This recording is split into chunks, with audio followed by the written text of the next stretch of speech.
अस्सलाम वालेकुम, आदाब दोस्तों, कैसे हैं आप। मैं हूं मौलाना इरफान नदवी और आप देख रहे हैं हमारा फेसबुक और यूट्यूब चैनल। दोस्तों, यूपी के ज़िला संबल में एक मस्जिद को गिराया गया और उसके बाद 8 लोगों पर FIR लगाकर उन्हें जेल में बंद कर दिया गया। और वजह पता है, वजह जानकर आप हैरान हो जाएंगे। कहा जा रहा है कि मस्जिद के अंदर 49 पोस्टर ऐसे मिले जिन पर आई लव मोहम्मद लिखा हुआ था, और फिर उसके बाद एक सब्ज झंडा वहाँ पर मस्जिद के अंदर था।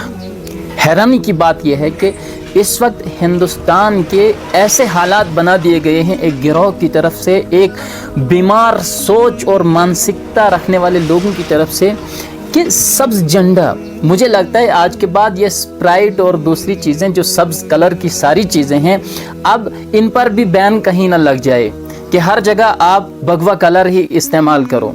भाई साहब, अकल के अंधो, क्या तुम्हें ये पता नहीं कि इस्लाम का जो बुनियादी कलर है वो सब्ज़ है और सब्ज़ कलर को मुसलमान पसंद करते हैं? क्या सिर्फ पाकिस्तान का झंडा ही सब्ज़ कलर का है?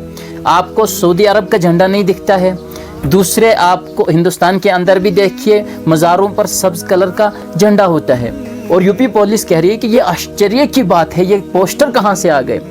इन अकल के अंधों को इतना पता नहीं है कि भाई साहब, अगर मस्जिद में आई लव मोहम्मद के पोस्टर ना हो, कहाँ फिर मंदिर में होंगे? मस्जिद में जब मोहम्मद सल्लल्लाहु अलैहि वसल्लम की चीज़ें नहीं होंगी, आई लव अल्लाह वहाँ नहीं होगा, आई लव मोहम्मद तो फिर कहाँ होगा?